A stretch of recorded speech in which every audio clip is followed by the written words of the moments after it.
Manikrao कोकाटेंवर angiography केली जाणार। कोकाटेंचं अटक वॉरंट घेऊन नाशिक पोलीस पुन्हा लिलावती उरगडाल्यात। डॉक्टरांच्या सोबत सल्लामसलत एंजिओग्राफीचा रिपोर्ट आल्यानंतर कोकाटेंच्या अटकेसंदर्भात निर्णय होणार। सदनिका गैरव्यवहार प्रकरणी शिक्षेस स्थगितीसाठी कोकाटेंची हायकोर्टात धाव। आजच्या सुनावणीकडे लक्ष। कोकाटेंवर अटकेची टांगती तलवार कायम। माणिकराव कोकाटेंचा राजीनामा राज्यपालांकडून मंजूर। कोकाटेंच्या जागी नव्या मंत्र्यांची नेमणूक निवडणुकीनंतर होणार। मंत्रिपदासाठी अनेक प्रतिनिधी इच्छुक। जातीय समीकरण साधायचं अजित पवारांपुढे आव्हान। महायुतीच्या जागावाटपाच्या बैठकीची तिसरी फेरी। मुक्तगिरी बंगल्यावर रात्री 8 वाजता भाजप शिवसेना नेत्यांची बैठक।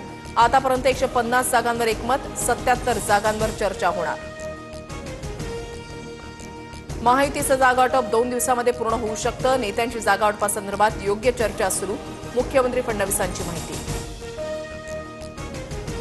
2017 साली मुंबईमध्ये शिवसेनेच्या निवडून आलेल्या 84 जागांवर शिंदेंकडून दावा। मात्र जागा सोडण्यास भाजपचा स्पष्टपणे नकार। अनेक जागा ठाकरे सेनेच्या विरोधातील असल्यानं भाजपचा नकार।